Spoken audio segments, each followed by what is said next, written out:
네, 은혜로운 섹터까지 살펴보셨습니다. 저희가 또 시장에 관해서 계속되는 이야기들 함께 나눠보겠습니다. 방금 전에 속보 하나가 떴는데요. 대표님과 함께 이야기를 나눠보면 좋을 것 같습니다. 윤석열 대통령이 제주도에 UAM 시범 운용 구역으로 지정을 하겠다라는 소식들이 전해졌는데 UAM 생각을 하면은 굉장히 저는 머나먼 이야기다라고 생각을 했었어요. 그런데 이게 계속 한 발 앞으로 다가오고 있는 그런 느낌들이 드는데 우리 주가에는 어떤 영향들 좀 미칠까요? 대표님? 어제도 그 드론 관련해서, 종목들이 맞아요. 올랐지 네. 않습니까? 같은 맥락점에서 이제 진행이 되는 건데 우리가 먼 얘기가 아니고요. 이미 지방 같은 경우는 농약을 살포하고 그런 농사를 거는 사용을 짓는 하죠. 부분에서 네. 많이 활용이 되고 있고요. 다만 이게 이제 기업의 실적과 기업의 생산성과 연계되기 위해서는 시간이 좀 필요하다고 보고 있어요. 그래서 지금 움직이는 어제도 잠깐 움직였다가 흔들림이 나오고 있는데 이게 연속성을 가지고 흐름이 나타나기 위해서는 그 독일이 현재 최강국이거든요. 그리고 가격 네. 면에서 가장 그 보편적으로 사용되는 건 중국제입니다. 네. 근데 우리 같은 경우는 아직 이 부분에 대해서 시장 점유율 자체가 아직 크지는 않기 때문에 좀 더 지켜보는 관점이 어떠할까라고 생각을 합니다. 저는 개인적으로. 사실은 저도 이제 이 소식 들려오자마자 이제 주가 차트를 검색을 해봤습니다. 네네. 근데 탄력이 그렇게 아직까지는 좀 들어오고 있다는 생각이 들지 않기 때문에 아직은 조금 더 지켜봐야겠네요. 그렇죠. 이러한 흐름들은. 네. 자, 그리고 오늘 시장에서 또 저희가 추가적으로 시장에 관한 테마다라고 한다면은 이 양자 암호 관련주들이 또 강세를 나타냈습니다. 네네. 대표님. 사실 SK텔레콤이 이제 양자 암호 관련해서 상용화에 성공을 했다라는 소식들 때문에 오늘 시장에서 강세가 나왔는데 앞서 말씀드린 UAM보다 이 네. 양자 암호가 더 먼 이야기일까요? 일단 어. 상용화에 성공은 했다라고 하는데 너무 먼 얘기고요. 네. 이거는. 그런데 이제 우리가 주가적 측면에서 네, 주가적 테마가 측면에서. 만들어졌을 네. 때 이 주식에 대해서 우리가 투자 관점으로 판단했을 때 어떠할까라고 해석을 해보게 되면 네. 대표적으로 KCS 같은 종목이 이 관련한 내용으로 주가가 움직였어요. 네. 그런데 오늘만 이 해당 재료 가치가 부각되면서 주가 움직인 것이 아니고요. 올 한 해 동안 5번 정도 주가 수준에서의 해당 재료 내용들이 시장에 영향을 줬습니다. KT와 협업, 오늘 SKT 관련한 내용이 네, 나왔지만 맞아요. 그 정부의 그 R&D 사업 관련해서도 한번 발현됐었고 그다음에 예타면제 얘기들도 있었어요. 최근에 그러면서 2월, 5월 6월, 8월, 그리고 오늘 이렇게 한 번씩 발현됐는데 주가를 한번 시간 되실 때 양자 관련된 암호와 네. 관련된 주가를 네. 한번 쫙 보시기 바랍니다. 네. 지난해 12월부터 한 5-6번 정도의 재료 가치가 부각되면서 그날 해당 일에 주가 거의 상한가 또는 한 20% 이상의 상승을 보여줬는데 그때나 지금이나 8,000원 수준입니다. 이게 무슨 말이냐면 해당 재료가 주가 연속성을 가지고 쭉 밀어 올리는 재료가 아니고 한번 시장에서 발현됐을 때 일시적으로 급등을 하고 다시 제자리로 내려가고 또 2-3개월 차에 또 한번 재료 가치가 부각이 되면서 주가 상승하고 또 제자리로 가고 그래서 올 한 해만 한 5번 정도의 재료 가치 부각되는 과정에서 오르고 내리고 제자리 과정이거든요. 그래서 오늘 SKT와 협업한다는 내용이 기존에 나왔던 내용보다도 어떤 임팩트 있는 재료 가치로서의 내용이라기보다는 그렇게는 안 보이시는 거죠? 기존에 나왔던 내용들에 비해서 비슷한 수준에서의 시장 강도를 줄 수 있는 재료 가치 부분이라고 생각하고 있습니다. 그래서 연속성을 따져서 현 시점에서 투자 관점으로 접근하기는 늦었다. 근데 대표님께서는 또 항상 네. 수치적인 부분들과 또 그리고 이제 턴 어라운드 되는 주가의 탄력들이 그런 또 종목군들을 많이 말씀해 주시는데 네네. 저희가 사실은 굉장히 이렇게 테마주들에 조금 더 관심이 가는 건 사실이잖아요. 네. 이런 테마단의 짧은 성격을 가지고 있는 주가의 강도가 짧은 성격을 가지고 있는 그런 종목군들은 대응책을 어떻게 가져가야 될까요? 이렇게 해야 됩니다. 이전에 대형주라고 하는 종목들은 어떻게 투자를 해야 될까요? 장기 투자를 좀 하죠. 그 관점이 아니고요. 네. 진입을 할 때 진입을 할 관점으로. 때요? 분할로 좀 진입을 하죠. 주식은 저는 분할 매수한다는 거는 별로입니까? 네. 네. 왜냐면 오르거나 네. 내리거나인데 네. 분할로 한다는 것은 네. 다음에 내리면 추가로 사겠다라는 건데 그럼 다음에 사야죠. 네. 그래서 분할은 아니다라고 생각을 네. 하고 저는 이제 주식은 사거나 팔거나인데 대형주 진입을 하는 방법은 이렇습니다. 대형주 같은 게 패턴이 있어요. 주가가 어떤 시장에서의 반응도를 보시면서 강하게 상승하는 날이 있어요. 전체적으로 3%, 4%, 5% 네. 업종마다 다르겠지만 그리고 나서 이 종목 대형주 간다 하고 그 다음 날 당일에는 못 샀습니다. 무서워서 너무 많이 올라서 어제 가격보다도 한 5% 올랐기 때문에 못 사고 다음 날 조정받으면 사야지라고 생각하고 계시다가 하루, 이틀, 3일, 4일 조정을 받아요. 그러면 대형주는 역시 투자 관점으로서 적합하지 않아. 그리고 한 일주일 정도 지나면 또 올라갑니다. 그리고 나서 이런 형태가 계속적으로 반복. 그러니까 쉽게 말해서 계단식의 상승이 나타납니다. 그러니까 대형주는요. 대형주를, 네. 조정받을 때 사야 됩니다. 신호가 한번 나온 상태에서 2, 3, 4, 5, 6일 조정을 받을 때 이때 사야 되는 겁니다. 이때 말씀하신 대로 모아가는 것도 좋겠지만 네. 저는 이때 들어가는 거거든요. 그리고 나서 기다리는 겁니다. 네. 매수 이외 그 바이앤 홀딩 전략이 네. 대형주의 투자 관점이거든요. 이런 전략으로 접근하시면 저점에 잘 사실 수 있어요. 근데 말씀하신 개별주, 소형주, 테마주는 테마주. 달라요. 네. 조정받을 때 사면 꼭지입니다. 조정을 안 줍니다. 살 가격을 안 만들어줍니다. 눈에 봤으면 따라가는 겁니다. 그러니까 소형주는 항상 움직인다. 재료가 부각됐다.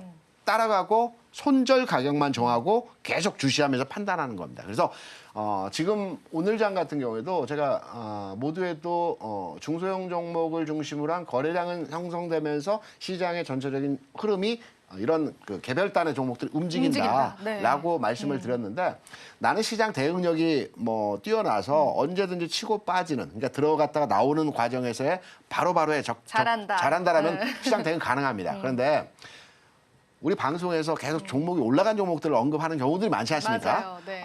나는 시장에서 지금 소외돼 있어 이렇게 맞아요. 생각하실 필요 없고요. 시장 흘러갑니다. 이런 종목을 관심 있고 대응이 발빠른 분들은 이런 형태의 종목으로 그 운용을 하시는 거고 네. 나는 뭐 가사 일도 해야 되고 직장도 나가야 되고 또 등등등 여러 가지 일을 해야 되기 위해서 시장을 모니터를 크게 못해. 그러면 지금 가진 포지션을 안전하게 또 우량주로 이렇게 가져가는 것도 하나의 수차 패턴이기 때문에 너무 움직이는 종목에 치중해서 판단할 필요는 없다라고 생각을 합니다. 그렇습니다. 자, 우리가 또 트레이딩 관점에서 잘 대응하실 수 있는 분들만 접근을 해보는 게 좋을 것 같고 오늘 또 양자 암호 관련해서 나왔던 이슈들 같은 경우에는 조금 단기적인 모멘텀으로 여러분들 대응을 해보셔야 된다는 것도 귀담아 들으시면 좋을 것 같아요. 같은 맥락일 것 같네요. 네. 오늘 식량 관련주들 상승하는 것들요. 비슷하게 보시나요, 대표님께서도? 아니요. 이건 또 다른가요? 이건 다릅니다. 오, 그러니까 정말로요? 네. 종목 접근과 테마 재료를 우리가 분석하고 해석하는 관점이 있어요. 이 선구 아니라고 보는 눈이 있어야 되는데 네. 아까 양자암호와 관련된 내용들은 이미 여러 번 거론되면서 주가의 흐름 자체가 제자리 걸음을 하고 있기 때문에 단기적인 시세에서 흐름을 보여주고 꺾인다. 근데 사료주를 보게 되면 네. 앞서 우리 그 은행론 섹터에서 나왔었죠. 뭐 네. 러시아 우크라이나 항구 관련해서 봉쇄하고 이런 내용으로 곡물가가 올라갔다라고 맞아요. 해서 네. 사료주도 올랐다. 올라갔다라고 해야 네. 되는데 곡물가가 올라갔는데 왜 사료주가 올라갈까요? 당연히 올라가지 않나요? 비슷한 맥락에서? 다르죠. 네. 우리가 이제 3대 곡물이라고 하면 밀, 밀, 옥수수, 네. 대두입니다. 그러면 사료에 대한 부분으로 사료주에 관심을 부각이 되는 것은 대두와 옥수수입니다. 우크라이나, 러시아는 밀입니다. 그래서 그렇네요. 왜 그럴까를 네, 왜 그럴까? 판단해 네. 봐야 되거든요. 그리고 왜 제가 이 사료 관련주 같은 경우는 좀 더 올라갈 수 있다라고 말씀을 그런지? 드리냐면 네. 러시아, 우크라이나 문제는 크게 시장에 영향을 주는 내용이 아닙니다. 이미 여러 차례 있었어요. 네, 네. 봉쇄하고 공격하고 뭐 폭격하는 내용들이 있어. 이 내용은 뭐 일시적이거나 시장에 영향을 주는 내용이 아닌데 두 가지 내용이 있습니다. 추가로 제가 말씀드릴게요. 최대 생산지, 밀의 최대 생산지는 우크라이나 이쪽이 맞습니다. 두 번째 생산지는 미국이에요. 미국은 겨울밀과 여름밀이 있어요. 네. 북미 쪽은 겨울밀, 남부 쪽은 캔사스 이쪽은 여름밀입니다. 이게 1년에 두 번 이제 지역이 다르면서 생산하거든요. 지난 겨울밀이 이제 뭐 라니냐 온도차 뭐 여러 가지 등등등등 해서 이제 이번 흉작이에요. 이번에 생산하거든요. 수출하는데 요 그 내용으로 인해서 이제 밀 가격 관련한 흐름들이 식량 위기다라는 뉴스가 나오는 거고요. 그리고 중국도 많이 생산하는데 중국에서 이번에 홍수가 많이 났어요. 그래서 전체적인 흉작에 대한 부분들이 시장에 영향을 주는 내용입니다. 그러면 여기서 딱 한 발 더 왜 사료주냐? 라는 점이죠. 밀 가격은 그래 흉작일 수도 있고 생산량이 줄어들 수도 있어. 근데 왜 움직임이 사료주에 대해서 부각되는 형태로 진행이 되느냐? 요 내용을 가지고 우리가 해석을 해야 되는 겁니다. 사료주가 움직이는 것은 관련한 가축에 대한 소비가 늘어난다는 거죠. 그럼 가축에 대한 소비가 왜 늘어날까요? 중국 경기 부양 진행이 되는 과정에서 중국에서 소비들이 늘어나요. 경기 부양이 되면 활동량이 많아지고 돈을 많이 쓴단 말입니다. 그렇죠. 중국 같은 경우는 돼지고기를 많이 먹지 않습니까? 네, 제가 고기 많이 아까 먹죠. 네. 3대 곡물가를 말씀드리면서 밀, 대두, 옥수수라고 말씀드렸어요. 돼지들이 대두하고 옥수수가 음식입니까? 먹입니다. 네, 먹이. 그래서 네. 중국에서 가장 많이 키우는 작물이 대두고요. 옥수수도 마찬가지로 사료를 많이 쓰입니다. 그러면 중국의 경기 부양과 중국의 경기 회복에 따라서 이 소비량이 늘어나고 여기에 뭐 가축의 어떤 사료가 많이 수요가 공급될 가능성이 있구나라는 대전제를 판단하시면 될 것 같고요. 그럼 곡물가가 과연 얼마나 올랐는지를 한번 우리가 판단해 봐야겠죠. 확인해봐야죠. 네. 뉴스에서는 곡물가가 막 폭등했을 것 같아요. 막 예전 기억을 22년도 띄워오려고 보면 곡물가 올라가면서 원자재가가 올라가고 원자재가 올라가면서 물가가 올라가고 그리고 금리가 올랐는데 곡물가가 얼마나 올라갔을까요? 지금 자료가 나가고 있습니다. 대표님. 제가 네. 짧게 설명드릴게요. 네. 밀 가격으로 설명을 네. 드릴게요. 밀은 이제 킬로그램당이 아니고 부셸이라고 해서 네. 옛날 로마에서 이렇게 한 짐 지고 가는 이 24kg 네. 정도 되는 부셸입니다. 이게 이제 평균적으로 농작물 가격은 잘 안 움직여요. 이슈가 있을 때. 한 5불 정도 선에서 쭉 거래가 됩니다. 그러면서 22년도 이런 러시아 우크라이나 전쟁으로 해서 이게 그 5불에서 13불까지 올라갔어요. 쭉 급등입니다. 네. 이게 곡물가에 올라가는 급등이에요. 그러면서 최근 다시 5불대로 쭉 내려왔어요. 한 2년을 두고. 네. 그리고 최근 단기적으로 한 달 반 가격 차를 보게 되면 5불대에서 6.2불까지 한 20% 뭐 가까이 20% 조금 넘게 6.3불까지 올라왔어요. 네. 그리고 나서 최근 4, 5일 조정받고 있습니다. 네. 그러니까 지금 러시아, 우크라이나 내용으로 가격이 올라가는 상황 아니에요. 중국 경기가 좋아진다는 내용으로 최근 한 달 사이에 한 20, 30% 올라왔고요. 나머지 그 곡물들도 마찬가지입니다. 20, 30% 올라간 상태에서 최근 4, 5일 조정받고 있어요. 급등의 상승에 대한 조정치예요. 그러니까 러시아가 봉쇄를 했다고 해서 곡물가가 많이 올라갔을 것 같은데 지금 제가 어제 판단한 것으로는 5.8불 정도 하는 것 같았어요. 6점 초반까지 갔다가 5.8불 조정받고 있기 때문에 가격은 안정화되고 그렇게 시장에서 그렇게 움직임이 크게 나타나는 상황은 아닙니다. 이 봉쇄를 했기 때문에 당연히 올라갔을 거다라고 판단해서 우리가 건너짚어서 이제 예상하는 네. 거기 때문에 실제 그 세계 곡물가 수준에서의 네. 상황은 단기적으로 최근 한두 달 사이에서는 올라갔지만 최근 4, 5일 사이에서는 조정받고 있다는 흐름으로 이해하시면 될 것 같고요. 사료주 제가 말씀드렸죠. 중국 경기 회복되고 살아난다. 네. 소비가 늘어나고 사람들 이동이 많아지면 당연히 중국이 제일 좋아하는 돼지고기 돼지를 먹고, 비롯해서 네. 뭐 이런 그 소비가 늘어나고 돼지가 가장 많이 먹는 사료가 대두, 옥수수, 밀은 안 먹지만 네. 요 곡물가 위주의 흐름이기 때문에 오늘 뭐 고려산업이라든가 한일사료 네, 같은 가기도 종목들이 하고, 네. 좀 강합니다. 네. 과거 같았으면 러시아 우크라이나 발 이슈로 주가가 움직였어요. 이거 일시적인 상승입니다. 안 봐도 됩니다라고 말씀드릴 것 했을 텐데. 같은데 이 흐름은 오. 흐름이 오늘 상승하고 뭐 내일 정도에는 재료 가치가 희석되면서 빠질 수도 있겠죠. 네. 그런 과정에서 우리는 좀 진입을 해봐도 되는 상승치가 좀 더 나올 수 있는 사료의 수요가 늘어나고 중국의 경기협력과 관련된 내용으로 주가 상승 나타날 수 있는 형태의 것이기 때문에 앞에 말씀드렸던 양자암화는 좀 다른 다르다. 각도에서 접근이 필요한 내용이라고 볼 수 있습니다. 네, 너무나 저도 이제 귀를 쫑긋하고 들었던 게 시장에 이렇게 재료들이 펼쳐져 있잖아요. 근데 그 재료들에 관해서 우리가 정확하게 분석을 하고 있느냐 그 네. 부분에 관한 의문이 들었었고 그걸 대표님이 너무 잘 구분해 주신 것 같아요. 우리에게 지금 네. 시간이 많지는 않은데 많지 않아요. 네. 비만 치료제도 네. 유효합니다. 비만 재료도요? 네, 유효합니다. 살짝 좀 들어볼까요? 30초. 네, 30초만 들어볼게요. 네. 위고비가 출시돼서 재료가치 희석 네. 뭐 이제 맞아요. 그렇게 얘기를 많이 끝났다 하세요. 얘기하는 네. 그런데 과거에 그 화이자에서 남성 비아그라. 네. 비아그라가 2000년 초반에 나왔는데요. 네. 국내에 들어온 거 2014년에 들어왔어요. 그 수입 제한이 되고 네, 있다가 네. 그러면 이때 관련한 기업들의 주가 흐름이 어떠 있는지를 판단해 보면 해외에서 수입 제한이 됐거나 해외에서 생산된 그 특징적인 약품에 대한 주가 반응이 있거든요. 네. 이때 한미약품이 비슷한 형태 효능을 가진 약품들을 만들었어요. 이게 88전, 99전 같은 종목들이거든요. 이때 한미약품의 주가가 3만 원, 4만 원, 2만 원대에서 10만 원까지 올라갔습니다. 국내 출시 이후에 주가 올라갔습니다. 굉장히 많이 올라갔죠. 대체 네. 약물에 대한 네. 수요도 있고 생산이 됐기 때문에. 그래서 저는 이번에 비만 치료제 관련한 오. 이슈는 좀 더 가고요. 11월에 비만 학회가 있고요. 그렇죠. 관련해서 학회도 이 기다리고 내용들이 있죠. 네. 계속해서 영향을 줄 수 있는 국내사들이 국내용으로 아마 제품을 만들 겁니다. 그러면 여기 관심도 부각되고 주가 올라갈 수 있고 네. 이것도 앞으로 추가 상승 가능한 재료 가치가 있는 내용이라고 볼 수 있습니다. 30초가 지났습니다. 어우, 죄송합니다. 네, 농담이었고요. 자, 그럼 저희가 이어서 대표님의 또 관심 종목군도 한번 바로 받아보도록 하겠습니다. 네. 성장 섹터의 흐름이 변하고 네. 있죠. 네. 뭐 오늘 같은 경우에는 그동안에 2차 전지와 그 헬스케어가 핑퐁핑퐁 하다가 오늘 알테오젠이라든가 리가켄바이오라든가 네. 이런 기타 등등의 그 바이오 섹터의 종목도 굉장히 강해요. 네. 그런데 잘 판단해 보세요.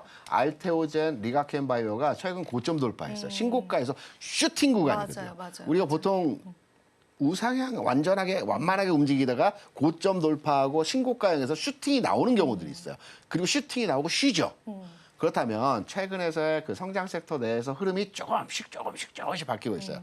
그동안은 2차 전지와 제약바이오가 흐름이 있었는데 제약바이오 내에서 어떤 고점, 그러니까 단기 고점 내에서의 흐름이 나타나고 있고 오늘 잘 보시게 되면 아직 시장에서 크게 움직이지는 않고 있지만 성장 섹터 내에서 2차 전지, 제약바이오, IT 플랫폼, 로봇이라고 말씀드렸습니다. 로봇. 네. IT 플랫폼 내에서 네이버가 조금씩 움직임이 이제 바닥에서 막 움직이려고 지금 막 준비하고 있고요. 로봇 같은 경우도 오늘 뭐 올라가다 밀리긴 했지만 어제 오늘 그래 나도 성장주야라고 계속 시장에 얘기를 하고 있어요. 맞아요. 한번 네. 재료만 부각되면 올라갈 거야라고 얘기를 하고 있거든요. 이런 맥락에서 저는 로봇주 봐야 된다고 보고 있고 로봇 중에서 뭐 대표적으로 레인보우 로보틱스 로보틱스. 긍정적으로 보고 있고요. 뭐 재료는 우리가 인터넷 찾아보면 많이 나와 있지 않습니까? 네. 그래서 관련한 내용들 참고하시면 될 것 같고 가격이죠. 네, 가격 전략 네. 말씀해 주세요. 네. 우리 이정현 거가 네. 우리 정해진 시간이 그렇게 많지 않은 것 같아서 계속 아니에요. 말씀하셔서 2분 정도 시간 드리겠습니다. 아 그렇습니까? 네. 그러면 뭐 여러 가지 중요한 내용들을 이제 네. 어필해 드렸어야 네. 하는데 말씀드린 내용이 거의 제가 네. 말씀드리고 싶은 내용에서 흐름이었고요. 네. 저는 로봇주 같은 경우는 지금 현 시점 수준에서 가격 전략도 가능하다고 보고 있어요. 왜? 네. 흐름을 보시면 주가가 횡보했어요. 뭐 지수 대비해서 빠지진 않았지만 옆으로 횡보하는 흐름에서의 모습이 진행이 네. 되었기 때문에 네. 다음 타자, 오. 그러니까 제약바이오와 2차 전지 다음으로 로봇에 대한 흐름이 만들어질 가능성이 있다라는 측면으로 현 시점에서의 가격 전략으로 접근이 가능하다고 보고 있고요. 또 하나 로봇에 대한 저 긍정적으로 보는 내용은 IPO가 계속 예정돼 있어요. 아, 로봇 IPO 네. 관련 기업들. 관련 네. 기업들이 예비 심사를 통과한 기업들 한 두세 개 회사가 되고요. 이 두세 개 회사들이 굉장히 우리가 시장에서 장외에서 관심 받던 기업들입니다. 네. 과거에 이제 엔젤이나 두산이 상장할 때 로봇 관련주가 상장할 때 관련주들이 올라갔거든요. 그러니까 분위기를 동참하는 형태가 로봇 섹터에 대한 전반의 동조화 현상의 흐름입니다. 그러면 10월 말, 11월 초 계속 IPO와 관련된 상장 예정된 기업들이 있기 때문에 이 분위기도 이어갈 수 있을 거다. 아까 비만 치료제, 비만 악화가 있기 때문에 관련 내용으로 계속돼서, 움직임이 부각이 진행될 될 수 것이다. 있다는 네. 형태로의 관심 내용으로 판단을 하셔서 긍정적으로 판단하고 있는 성장 섹터 내에서 순환이 일어나고 있다. 이렇게 판단하고 있습니다. 네, 좋습니다. 저희 로봇 관련주에 관한 관심도 계속 가져봐야 되겠습니다. 자, 오늘도 도움 말씀 주신 대표님께 감사 인사드릴게요. 대표님 고맙습니다. 네, 고맙습니다. 지금 바로 구독을 눌러보세요. 실시간 경제 뉴스, 투자 전문가들의 다양한 시황과 정확한 분석, 또 알찬 투자 정보까지 신뢰할 수 있는 저희 서울경제TV와 함께하세요.